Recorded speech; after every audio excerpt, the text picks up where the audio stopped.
So, hello everyone, and welcome to Haig's Business Winners. I'm Kev Orkian. I'm the guy in the middle with the jongler's background, the purple background behind me, and it gives me great pleasure and honour to be the moderator for this wonderful room here today, and every week actually when I'm able to join. So, I just want to say a big hello to everyone in the audience as well today: Abbas, Brian, Arnu, Matthew, Fred, Alison, Morris, Lou, Aziz, Janen, Rita, and Sandra. Big hello. But let me introduce you to our moderators in the room today. So, as you know, we've had Haig Barrett. He's the main man himself, and he's the one with a turquoise background and a beautiful pinky purple shirt to advertise his talents there and his good looks, of course.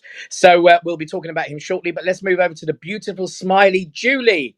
And Julie's in the room today. She's a financial performance coach, and she's here to help you to understand finances and to grow your businesses. Then we've got the wonderful Sharina Joshi. She's in the room again. Hello, darling. She's a social media strategist, and everything you see that Haig does online with LinkedIn, with Instagram, and blah blah blah. She is the living result of those wonderful posts. Then we've got Abigail, one of my favorite people of all time, productivity strategist and an online trainer. I've read her book. If you haven't read it, you're missing out, guys. She is absolutely awesome. Then we got the main man himself. Look at that. He looks like the leader of from that movie Coming to America. You really do, bruv. I'm not joking. But that is Sheyi Lisk-Carew. He's a founder and CEO of Oclas Group, and he's also an angel investor. Then we got Melissa, who I've known for ages, since this Clubhouse ever began. She's the CEO and founder of Modern Mind Group. She's an awesome human being. If you're not connected with her, please connect with everyone on this stage. You will not be sorry. Then we've got the fantastic Paul Vatistas. He's an experienced B2B consultant who helps companies return to accelerate their profit margins. So thank you so much, Paul, for being here. Kurt is in the room. Kurt Larson, educational consultant and executive coach. Thank you so much for being in the room again, Kurt. And finally, we've got the beautiful Sarah Flindel. First time I met her, she was awesome. We've been friends ever since. She's the chief of staff at Haig Barrett Partners. So we've got an entire incredible lineup for you on this stage. Some incredible insight. Beautiful brains here when it comes to businesses. And I want to say a massive thank you to everyone that's come to join us in the room, with the exception of a few other people who have just joined as I've been speaking, including Matthew and Davina. So thank you so much, guys, for joining. I'm going to pass it back over to the main man himself, Haig Barrett, who, by the way, I haven't said anything at the moment, is a trusted advisor and a co-pilot for C-level executives driving growth and transformation. He travels all over the world, currently in New York, if I'm not mistaken. So thank you so much for joining us, Haig. It's probably, 7 o'clock in the morning, 8 o'clock in the morning, something like that there. But go on, what is it? What is it? Try and correct me. Well, you were wrong on all accounts, but it's actually 9 a.m., but their times have changed. So that's kind of why. So that's true. Sorry, we're New only York 4 is only hours 5 difference hours right behind. now. But I did have a call this morning at 7 a.m. and I did have a late night. So if I sound kind of rough, then it's no reflection on how much I love you all. It's just the lack of sleep catching up with me. But anyway, a very warm welcome to all of you to Haig's Business Winners. This is a room that brings together industry experts, leaders, and entrepreneurs, and we're going to explore this all with a fun, light, but very, again, critical business conversation around all sorts of things like mainly projects and how important project management is, and driving your company through projects versus an annual plan and hoping for the best. So we're going to talk about that and process. As Kev said, I'm live from New York City, where I'm attending DCAT Week, which is an annual global event for companies engaged in bio and pharmaceutical manufacturing value chain. So this is actually great to be here. So we haven't been at this meeting for 3 years because obviously the last one, the two after that were cancelled. So it's kind of electric just to see people back together again. New York is certainly packed, and I think they're just getting rid of the mask wearing here as well. So all exciting stuff. So warm welcome to all of you. Like I said, we're going to start with the stage, mainly talking to Sheyi. I'm going to ask him a few questions to warm him up and get a bit of his background. Then I'll open up to the people on the stage. For those of you who are new, that's the top third of your screen. And then we're going to welcome comments and questions from everybody else. So again, I've got Sheyi Lisk-Carew here. Sheyi is an entrepreneur, philanthropist. He's the founder of a new age consulting company, Oclas Group. Fortunately, they don't compete with us. We don't believe in competition. We believe in competition. So he also handles all of our process optimization business strategy work for our clients at Haig Barrett Partners. And he's just completing a fantastic job in Abu Dhabi. So, Sheyi, welcome. If your sound is working and you can hear us, and you're in the hot seat this week to discuss our topic. Sheyi, why don't we just start out with you just maybe just let's just jump in with the topic just so people know what we're going to talk about. And you're specialized around project management and business transformation. Let's maybe start with that. And then as we get through that maybe the second or third question, I'll go back a bit more into your background and some of the personal stuff. So, but let's just get sharp on the topic for this week. And it's really about the importance of project management and business transformation in small companies and large companies. So, what's your point of view on this? Yeah, no, I think Haig, just making sure you all can hear me. I think this is a very, very important part of any organization. A lot of businesses have got ideas, be it small companies, large companies, they all have things they want to implement. And the biggest problem is how do they go about realizing those things with a very structured approach? And this is where projects really come in. And again, for me, it's all about the mindset around how you go about setting up projects and identifying projects. In today's climate, obviously a lot of businesses have got ideas, irrespective of them being startups or mature businesses. They all have initiatives they want to drive, be it policy driven, regulatory driven, or technology advancements, whatever the case might be. And these are what triggers projects typically within a lot of organizations. And it's all about having that structured approach and the sort of right skill sets, the right expertise, and the right procedures in place to make them successful. So for me, this is why it's very important, and I think it's very critical. We all understand what makes up a successful project from a mindset perspective. How do you ensure you have the right team, procedure, and so on in place? And I'm going to try and keep this as an open conversation because I know there's quite a few students in the house as well. So I would sort of relate this to startups as well as multinational energy companies. Thank you, Shay. Tell us a bit about the background that you also got in the importance of processes and the history. I know both of us go back to even Six Sigma days, and before that you had all the quality stuff. But I know you're also into Prince 2 and Agile Waterfall. Maybe just give the listeners an idea of the kinds of things that drive project management. Yeah, sure, Haig. So yeah, I mean, again, depending on the sector you're in, there's a lot of qualifications out there people can get to sort of take you a step closer to successful project delivery. Yes, you mentioned Prince 2, you've mentioned Agile, Six Sigma, which is a very, very important part of what I do because I really believe in processes.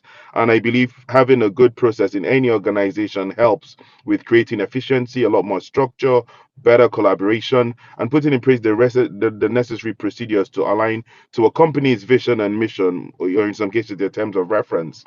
So, yeah. Background wise, the core was very much in the oil and gas space, particularly in the power sector, and then sort of moved into oil and gas, where we deployed some very successful transformation programs for very, very huge companies, the likes of Shell, BP. With Shell, we were the ones that implemented one of Shell's successful transformation programs, which was around the digital oil field. And as you can imagine, in the terms of transformation, we're changing the way they function from sort of scratching off the concept of manual operations and implementing sort of automated ways of doing things. So replacing analog systems with technological, with replacing analog systems with digital systems, more or less. So you can imagine that sort of transformation in a very capital intensive industry, in an industry where if you shut down production, you're losing millions and millions. So there was a lot of thought process that had to go into this. And this was what really got me to value and understand why processes are quite important. And then, in the UK as well, we've done a lot for the likes of Thames Water, looking at customer journey, implementing how you can enhance the whole operations and minimize customer contact with the clients, and implementing of asset management systems as well. So there's quite a lot, but I wouldn't want to say too much, but rather, I would really love this session to be super interactive where the Yeah. audience ask questions, because that's what this is about, and then we sort of have this back and forth dialogue.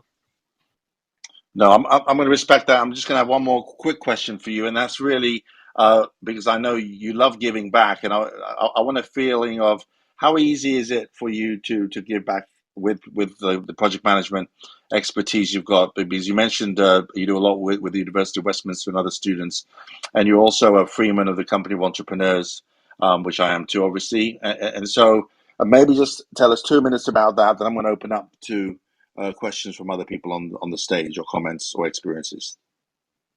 Yeah, sure, Haig. So again, I actually picked this up when I was doing a lot in the oil and gas space, and then what we found is there's a lot of heritage knowledge. I call them the older generation that actually had all the knowledge that was not particularly transferred to the younger generation. And for me, this was a problem. So as a result of this is why I sort of started various programs and initiatives to help and buttress the concept of knowledge transfer.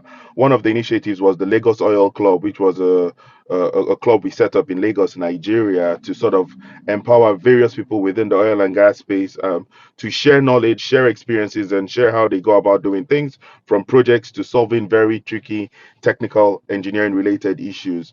So that's what literally triggered the whole concept of me sort of trying to transfer this knowledge, this wealth of experience by mentoring, working with various universities, University of Westminster, University of Kent, where we even bring in students to come and do various hackathon sessions in London City. And so things like that. It's all about transferring that knowledge. And I think it's very important. So by doing mentorship and, having various programs in place, we're able to do this. And in Haig Barrett Partners, we actually do this as well, because I know we have a few staff or employees who are part of the team, and we're sort of implementing this, which is transferring the knowledge, which is what I think we should all be doing. Great, thank you, Sheyi. So I want to open up to some people on stage. Flash your mics. I want to hear your comments of why today, because we're talking about, while everything is changing so fast now, why a project-based approach is a lot more important than just general strategy, and what you've done yourselves. So I see Abigail flashing a mic, and then after that, who else? Julie, okay, and then Kev. Kev, is it a point of order, Flash, or is it a share? A share. Just so I know. Okay, great. And then it'll be Kevin Kurtz, but I'll hand you off each time. So Abigail, over to you. So my question is really around, you have a number of qualifications in a number of different methodologies. Which one do you enjoy using the most, and why? And if somebody, it's probably a two-part question, if somebody was coming to you and saying, where should I start? What should I begin with? Prince 2, Scrum, Agile, Waterfall? Like, what is it? What does all the terminology and language mean? Yeah. Okay. Perfect. Good question, Abigail. So for me, I strongly believe in processes. So this is where Six Sigma comes in, and the reason is a lot of these methodologies are built on that principle. So in the concept of Prince 2, we have what you call stage gates, which is basically migrating from one stage to the other. And Six Sigma as well has the same concept, and that's more or less where it originated from, because it's all about processes and putting in structure. So for me, with good Six Sigma principles and understanding the SIPOC model, which is basically migrating from phase to, knowing who your suppliers are, right through to who your customers are, you're able to sort of, implement projects. Now, some companies have like the Prince 2 as a mandatory requirement, which is fine, but then again, once you really understand the concept behind what you're trying to achieve in a project, which is primarily around your cost, so that's what we call the budget, the scope, which is what you're trying to do, and the time factor. So I call it the triangle. So the three key points there: your budget, scope, and time. Once you're able to sort of deliver a project within that frame, you're most likely going to be successful. However, there's a lot of skills that still need to go with that, and this is where communication comes in very handy. And then we've mentioned a few times agile, the whole agility approach on how you deliver projects, doing things in chunks, in iterations, and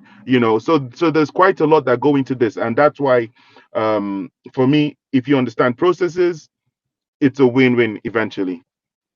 Great. I mean, So Julie, you're up next. Oh, you have a comment or a share? Mine was kind of a bit more like about comments actually, and I completely agree with the fact that looking at things in a project manner is really useful, especially it allows you to kind of change, and that's how I look at it from a finance perspective. I mean, I did the Prince 2 qualification a few years back as well, so for me, I found it really useful. It dovetailed into, looking at holistically how the projects kind of fit together, what the resources are applied. And I even thought about doing the Six Sigma as well, because I found them sort of, they don't overlap each other in the same way. They just have a slightly different approach to it. For me, I've kind of, maybe Shay, you can tell me whether I'm right or wrong, but I felt like Six Sigma would be quite good at mapping out the actual individual processes once that Prince 2 has a holistic principle set out. Am I misunderstanding that? What would you say? Back to you, Shay. Yeah, hi, Julie, good perspective. Again, yes, Six Sigma, like I did mention, I think that's a very, very useful tool. Mapping out and understanding really does help. I'm thinking at this point, let me just throw in an example, which we might be able to all relate with. So for instance, we had a client, based in the UK actually. I think I'm over NDA now, so I can actually mention them. Northumbria Water, to be precise. So this is one of the largest utility companies in the UK. And at the time, at the start of this opportunity, the client knew they had a problem, and they knew, yes, this is going to be potentially a program, so which is a series of projects. And it was a case of how do we go about it? So I mean, one could typically go in there and approach it from a project's perspective, but the answer from our perspective was no. We need to actually understand what the client's issues are here. We called it the blueprint phase, where we actually sat with the clients to tease out exactly what the problems are and come up with the solutions that would mitigate these issues. And by having clearly defined processes, understanding the ASIS way of the organization functioning, this was able to give us an insight on all the various arms of the business, the company based up north in Durham, and the Essex branch, so Essex and Suffolk Water as well, how they all interact, how they communicate, what mediums they use, what tools, how the guys doing the jobs on the field operate, how they actually send this information back to the office. By having a clearly defined process in place, we were able to identify these things. And this was what led the business to actually realizing that, wow, we do have a problem and we need to sort of streamline communication. We need to improve how we interact and standardize the terminology we use within the businesses. We need to have a structure on how we input data into systems and so many other factors. This was actually identified and clearly defined by having clearly mapped out processes, highlighting where these gaps were, and for me, this is the beauty behind processes.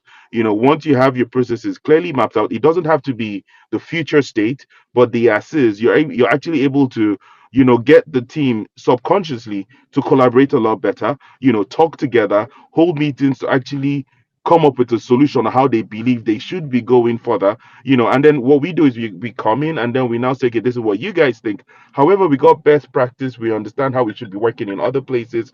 We are able to sort of, infuse these learnings into what you currently do to actually take you to the next level. So this is why sometimes, people think it's all about technology, but you need to understand the business, you need to understand the challenges, and then use technology to enhance and fix those problems. So I refer to technology as an enabler. I hope I haven't said too much. Yeah. Haig, over to you. No, you never say too much. No, I totally agree with that. I mean, technology is an enabler, and that's the really the final word that people need to understand, because they buy a lot of these different software packages, and they expect the organization to shift and people to shift, and it's obviously never the case. Those who are in corporate will know that. And I saw some of the comments on This the is room very chat. true. So yeah. I was going to say I appreciate some of the comments on the room chat too. I'm glad people like the topic. So um, you can ask questions and come up now. I want to go to Kev first, though. I've got Kev and Kurt, I think, put up their hands. If there's someone else who wants to flash from the stage first, then we'll put you before the questions from the audience. But let's hear from Kev and Kurt, and then we'll do a reset after that, and then we'll have more general discussion. Sorry, Haig, I'm going to have Kev, to pass it over to Kurt, matey. I've just had someone walk into the office. I'm just going to have to pass it over to Kurt, and then I'll come back to you shortly. okay, Kurt. Yeah, just sort of almost a side note, but one of the things that, as you remember, Hans Mel was on here a couple of weeks ago, and we talked about our book Business Agility, but a radical business agility. And one of the things, especially in these times of uncertainty, is just projects in general. The nice thing about projects is they have a start and a stop. And just putting something out that maybe on regular, usual normal times, whatever they are, would be done anyway.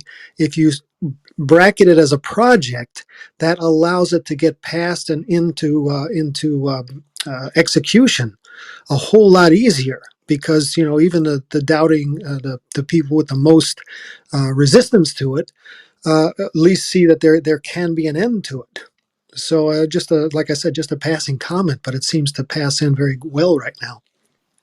Yeah, thank you, Kurt. That's a great comment. Shay, do you want to comment on that? Oh no, I do agree with you, Kurt. And for me, I Okay. think the subliminal message there, looking at things from a mindset perspective is, there's a sense of belonging. And this is what a lot of businesses fail to realize. For a project to be successful, you need to have a team or pupils or people that are part of the organization to feel like they are part of something.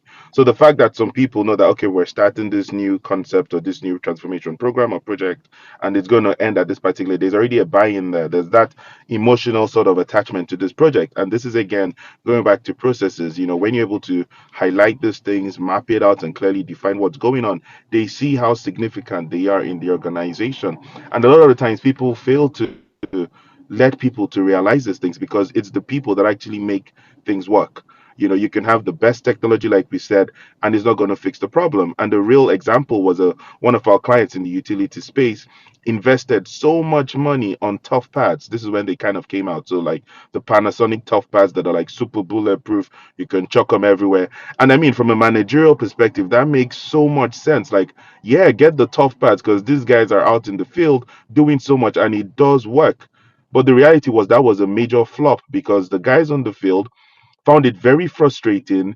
You have this slightly heavy systems, with their big fingers out in the cold, most likely wearing gloves, not able to tap on the screens because the icons were so small. And the picture quality of the cameras on those things were absolutely useless. It was literally a waste. And what we found was, they had the tough pads just sat in their bags, but they never used it. Instead, they picked up their phones, they took the pictures, they actually wrote down the notes they wanted to, and then they ended up going back to the office, where they now had to upload this information onto those tough pads, which made the whole process pointless, because the whole idea of the tough pads is they are mobile, take them with you, go one site, do everything on the system so that it's actually sent back to the office in real time. And that process was completely flawed, because the management thought, yeah, let's invest millions in tough pads. But the truth is, the guys doing the job did not see the significance of this. And if they had processes clearly defined, carried out dialogues and so many other techniques to actually understand the problems, such issues would not be there. Yeah, no, exactly. That's something we've seen again and again. And I think Matthew was commenting on this on the room chat about developing the right kind of use case, and that whole part of understanding, the problem definition, and understanding kind of who's doing what. I don't know if Matthew wants to comment on that in a bit, but I know Melissa's raring to go, and Kev, when you're back, give me a flash as well. You can jump in, but Melissa, over to you. Thanks, Haig. Jay, I'm loving this conversation and it's getting my mind going. One little bit of a reflection for me, for those that might not be familiar with projects or might be listening to this on replay and think, well, what is a project? Isn't everything a project? Essentially, it's obviously completely separate. Like sort of Kurt was saying, it has a start time, it has it has an initial end date. Hopefully, that doesn't get extended. But it's very different to your normal kind of BAU, your business as usual, the things that sort of happen on that daily basis, weekly basis, periodic things that have to take place to make the business function. So I just wanted to sort of highlight that in case there's people that are completely new to the topic. But what I wanted to know, Shay, based on the fact that 70% of projects fail, especially when they're internal within a company.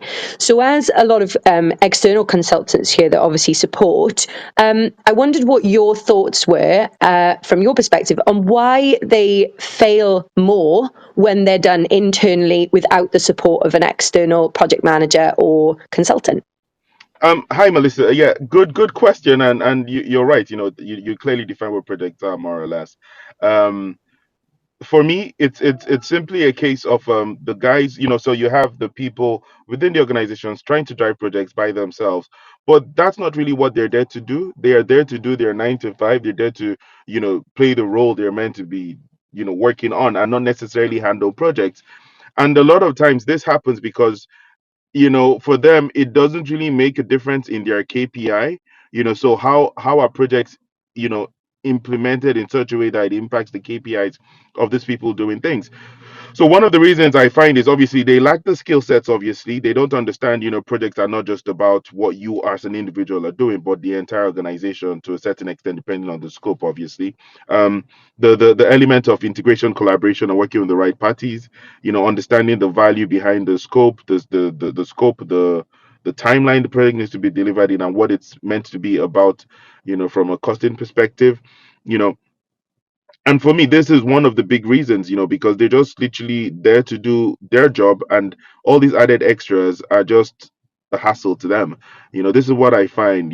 Also, acceptance. When you have one individual who's fantastic and maybe driving projects and understands what projects are about and is pretty good at this, the buying of his other colleagues can be a problem. In some cases, it could be condescending. It could be, why is this guy telling me what to do? Well, I'm not going to do it this way. I do my thing using Excel. Why should I use PowerPoint, for instance? And little things like that, can make the process a lot more difficult. So this is why when you have third parties coming into an organization, to sort of fix a particular defined problem, it makes it a lot easier, and the business know you're there to support to address this particular thing. Thank you. And I hope that helps some people that are listening as well. It was great to have your insight. Yeah, really good. Thank you, Shay, and thank you, Melissa, for a great question. Well, Paul, you can go next. Cool, thanks. Yeah, no, And just want to pick up on something you said there, Shay, because that really resonated with experiences that I've had, which is often you're trying to run fairly big, major project change. They might be running for many months or even a couple of years, so they tend to be longer term type projects that need the formal management and control because they're more complex. And then when you engage with the operational folks, it's exactly what you said. They've got their KPIs for this year. They are rewarded usually quite heavily around the senior executives, at least around hitting specific goals. And if the project's not included in that goal, or some aspect of the project's not included in that goal, it's very hard to get traction, I think, from those folks, get support from those folks. And then also, they don't want to engage in the inevitable level of complexity that these projects have, right? And the simplest example of that is Microsoft Project. It's a fantastic tool, and Yeah. people who know how to use it, it's Hmm. fantastic. But most people do not know how to use it. And when they start going in there, they get lost or link the wrong elements to the different pieces, and they find it more of a challenge rather than a beneficial tool. So how do you work in your experience when you're working with folks? How the knowledge that a PMO can bring, the tools and skills that they can bring to help the day-to-day executives, and in essence relieve them of a lot of the activity they'd have to do while they still have their sort of key input. How do you make that happen? How do you make it work with their KPIs? What are your experiences of that? Yes, very good question, Paul. I'm going to try and answer this in twofold. Again, the simple answer, the straight answer is communication. Now, but when you say communication, that's pretty like, okay, communication. What exactly do you mean? But it's like a top down and bottom up type approach, communicating on what you're trying to do within the organization. So again, for me, this is why I believe in processes. And when I look at processes, if you have clearly defined processes that are very well defined, you sort of address the people's element, you address the technology element, and of course you address the process itself and the locations you're sort of working on.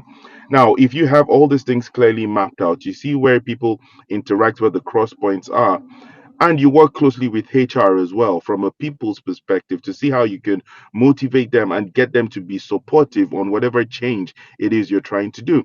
So this is why sometimes you must have heard of the concept behind change management. So that's really where change management for me comes in, looking at processes as well. With change management, you work with the right team, you circulate things. So delivering a project is not just a case of being there and working on the project, but there are techniques you need to have, like newsletters, communication mediums. How do you engage your staff to feel motivated to understand what you're trying to do? How often do you send out newsletters on the changes you're looking to implement? These are conversations you need to have at the very start, with the senior level and the junior level. Ask them, what are the things from a junior perspective would you like to see within the organization? How how do you think this potential change or this new project we're looking to implement can help you? It's not just taking it from what the C level say and just forcing it down to them. They also need to be some level of buy-in. And for me, this is where communication comes in. So you have the processes, you identify all whatever transformation or project it is, and then you ensure you have the right mediums to get them to buy into what you're trying to do. With effective communication, you can get the necessary buy-in you need. I'll give an example as well. So there was a project we were working on in Nigeria. Again, you also need to factor in culture, because culture is also an element of communication from my perspective. So, like, just a joke I'll throw out there. I remember when I was there for the first time on a project, and finished doing work in Rijswijk in the Netherlands. So obviously we do things with Outlook. You book a calendar invite and it's done. And you go into the meeting room. You don't need to message the person. You don't need to chase up on WhatsApp. Nothing. You go into the meeting room and then the person is there for the meeting. That's normal, right? But when I was in Nigeria, I booked so many meetings via Outlook and nobody turned up. And I was like, what the hell? These people are obviously paying for consulting time. I'm in this meeting room. I have sent the Outlook and I was getting furious, but it's not the culture there. You need to send the invite, fine. You need to go for lunch with them. You need to get them to buy into whatever you're trying to do, because again, for them, that's not priority. You're here doing this project and yes, we're happy for you, but they don't see the bigger picture, and you need to get them to see the bigger picture. So if it's dining with them and spending time with them to getting them to understand what you're trying to do, you have to do these things. So the example about the oil and gas company, you know we had a lot of resistance from one particular senior employee who was in charge of facility well test reservoirs. I think that's what the process was called. But what we did, and what the light bulb moment for him, was when we mapped out the entire process within the organizations and showed how important the outputs from his department are to the organization. And if it's not done in this way, this is how much impact it has. He was thrown aback, and from that point on, he saw value and he was very supportive. So again, it's communication, having in place the right models, the right techniques, using the skill sets we have. And that's one of the beauties of Haig Barrett as well. With the diverse expertise within the organization, we're able to sort of rope in the right skill sets, implementing agility methodologies, looking at things from a waterfall perspective. I know they're quite of a rival, but once you sort of fuse everything together, that's where the sweet spot is at. Yeah, yeah. No, I totally agree, Shade. And what you're saying, I've just seen that happen again and again, is when you're able to kind of visualize a process and present it back to either one person who's leading that group or that team or that project, and they're able to see all the different pieces.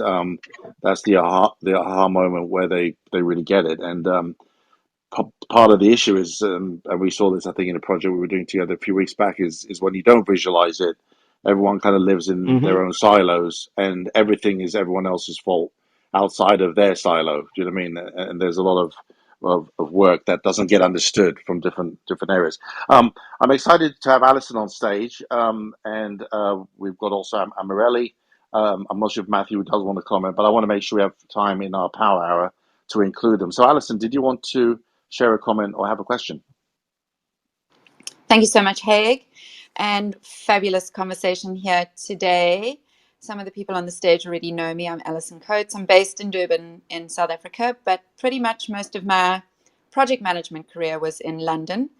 I've been out of project management now for about 4 years.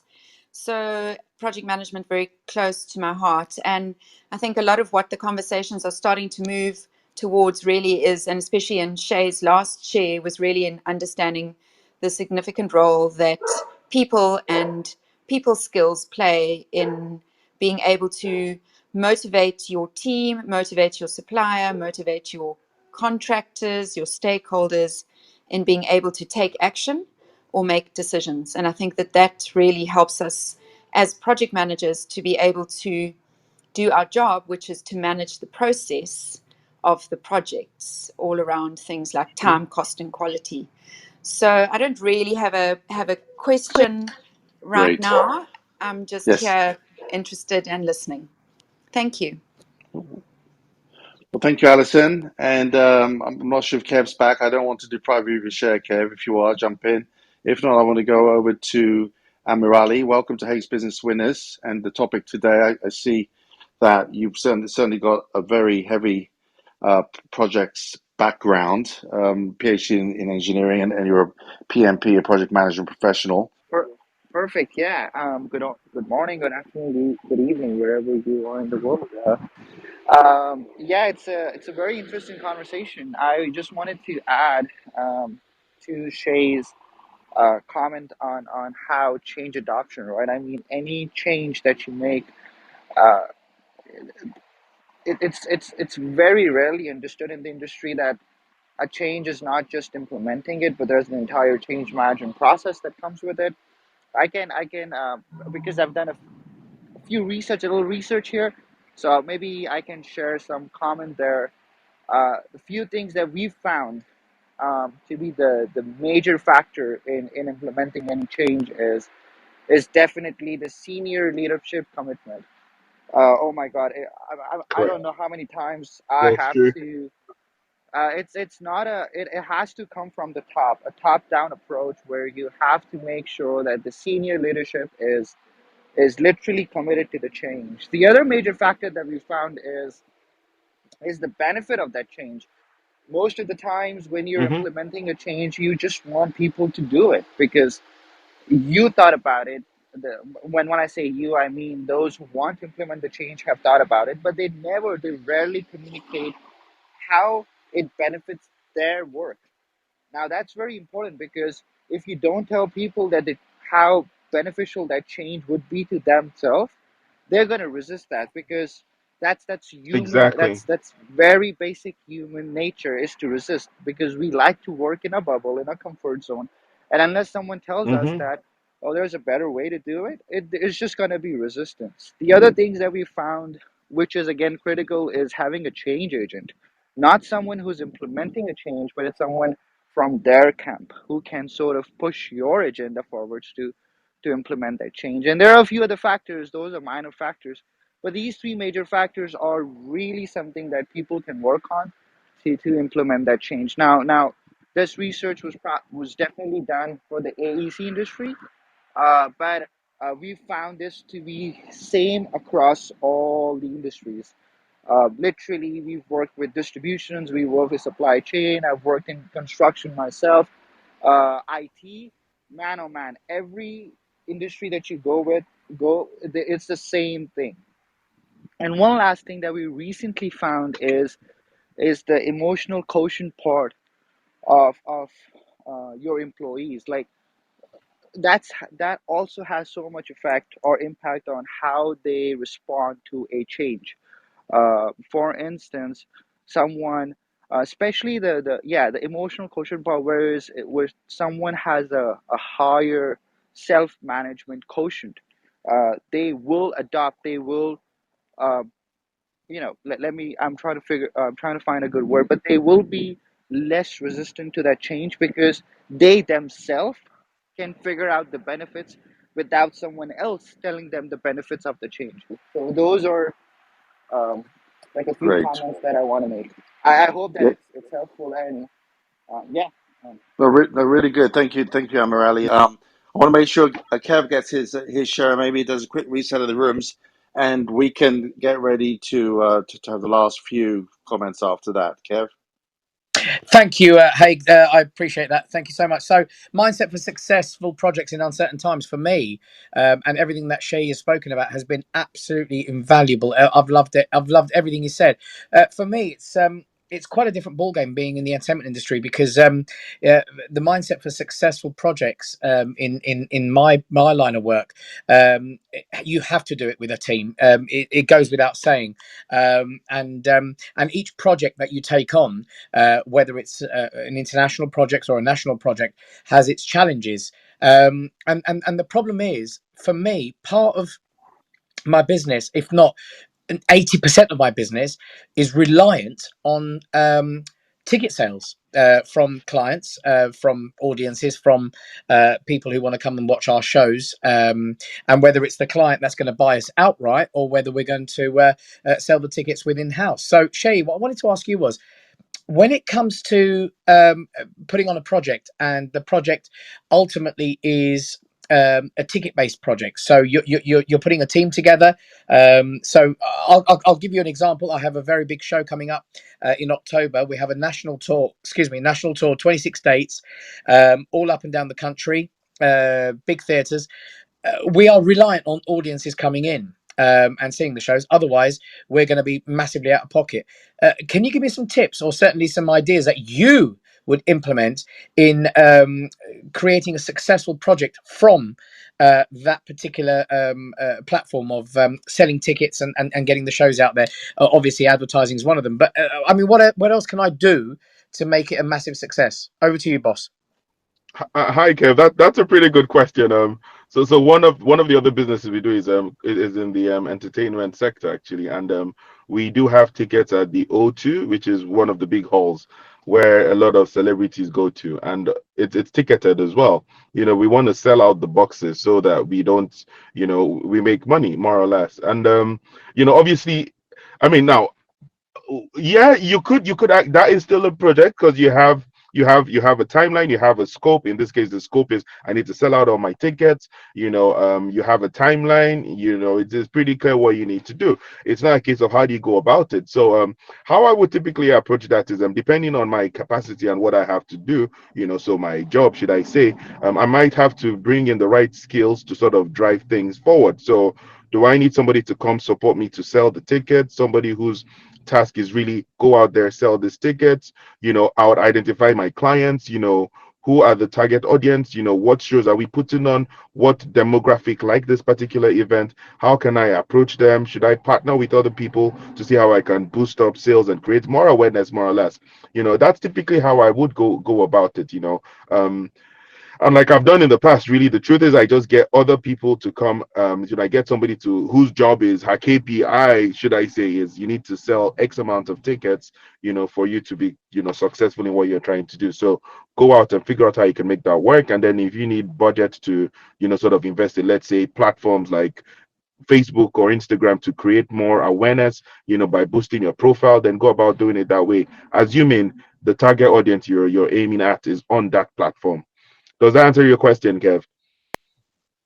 Absolutely, yeah. And I'm glad you said that, because a lot of the things you just pointed out are things that I am actually implementing in the in the tour. And one of the things that I have done only just literally a couple of days ago is we've brought in some sponsors. So we now have Mercedes, who is sponsoring the tour with an electric tour bus, and we've just taken on 2 other sponsors who are providing some suits and things like that for the artists to wear on stage. So yeah, I think everything you've mentioned, absolutely spot on, and it's something that I would do. And by the way, massive respect to you for the O2 as well. Wow.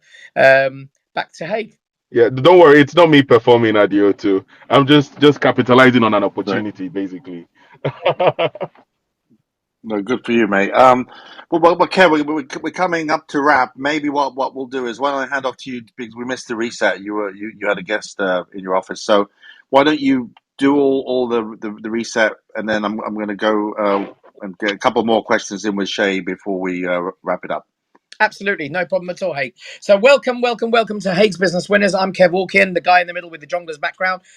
Today's subject is mindset for successful projects in uncertain times. Our special guest today is Sheyi, and if you don't know who Sheyi is, he's the guy that looks like basically a king from one of those movies like Coming to America. Sheyi Lisk-Carew is a founder and CEO of Oclas Group and an angel investor. I was just had a call coming in. So big thank you to him. Now moving over to Julie. We have Julie, Sharina, Abigail, Melissa, Paul, Kurt, Sarah, Matthew, Alison, and Amirali, who are all on the stage right now. But it doesn't mean you can't be on the stage. So big shout out to Arnu, Christina, Pete, John, George, Magali, or Magali, Janine, Rita, Lizzie, Lorna, Omid, and Ibrahim. Thank you so much for joining us here today. Also, do follow the room. Do follow us.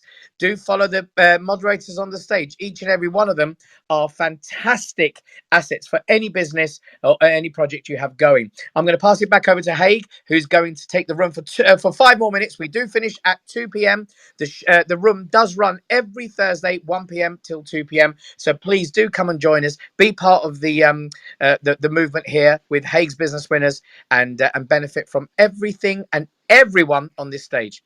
Back to you, Haig. Yeah, and I was just going to add, because we haven't said it yet, also follow my podcasts. It's the other side of the business card on all the platforms where I get to interview a lot of CEOs, everything from tens of billion-dollar companies to smaller startups, and we have very candid conversations around their mindset and what's made them successful. In many cases, 4 or 5 decisions in their lifespan or in their career that have really shifted things for them, and so there's a lot of insights in listening to those podcasts. So again, my last series is called Other Side of the Business Card. So anyway, so back to questions. Unless someone's got a burning question for Shay, I've still got a couple of things I wanted to ask you. One of the hardest things for me as a management consultant and an advisor is, again, my background is large corporate. So when I talk to people, it tends to be large divisions. It tends to be companies, funnily enough, that should be able to afford a project management office or project managers at a decently qualified level, and they're the ones who don't spend the money. But I wanted to shift to the problem I have is when, especially with both in the company of entrepreneurs, we look at startups and we look at small businesses. And I've done some stuff in Silicon Valley, where again it's a company that's only funded 2 million. How do you communicate to them about the importance of processes and project management itself, because they're already in kind of knee deep in just trying to get a company started. And so in many cases, it's hard to make that case for them to make that investment. So what do you tell them? I think for me, again, it really depends on the size, and getting them to see the value in why you're doing what you're trying to do, but not just theoretical value, like tangible value, value in terms of financial values, by having this amount, this is what you're potentially going to save, these are the issues you're going to address, and putting down things in paper that are actually practical and implementable, short term and long term. And then also benefits, we've mentioned benefits a few times, identifying what these benefits are, tangible and intangible benefits, to the business, benefits that could be implemented right away so that they can start realizing the benefits, or at a later date. I know we're talking about slightly smaller companies now, but for instance, very recently, and Haig, I know you're aware of this because of the project we're doing currently, by just creating efficiency gains for that company by 0.05%, we're saving them $500,000. Like, I mean, I Yeah, don't know which amazing. CEO you speak to and say, look, this is how much you would gain by just 0.05. And then here we are targeting 5%. So again, from a management senior level perspective, well, how much risk are you faced with by investing X amount of funds to realize such benefit? It becomes a very common sense thing, in my opinion. And like, for instance, with the utilities company, I can mention that, well, an oil and gas company, Shell, we save them 75 million annually saving by efficiency gains within deferment. I mean, like, how much would they pay consultants to come in to save such money? Sometimes I even argue maybe we should be saying we're going to get X amount from whatever we save you. Maybe there'll be a lot more money for us if we do that. But Yeah. once you quantify these values, in detail, it helps. I mean, I did mention issues around the guys in the office space, using the tough pads, but rather than capturing the data there and then, they drive all the way back to the office. Not just has the business lost money in investing in tough pads, but they've actually lost information around how reliable the information is captured and what he remembers by memory, and how accurate it is when he gets back to the office space, the travel time, and other soft skill things. Yeah, there's a lot. I'm worried about time. Sorry, I can keep going. No, absolutely great. Thank you, Shay, and thank you for everyone on the panel. Unless anyone's got any last burning thoughts, our timing is perfect. It's 10 a.m. here in New York, so I guess it's 2 p.m. in the UK, and whatever time it is everywhere else. So it was a great session today. Again, we'll be putting together some of these notes. They usually go out on my Instagram in a lighter, shorter form and in a longer form on LinkedIn. So if you're not following me on LinkedIn, please do. You can ping me on Clubhouse or on Instagram. If you go on my Instagram, there's a link tree there.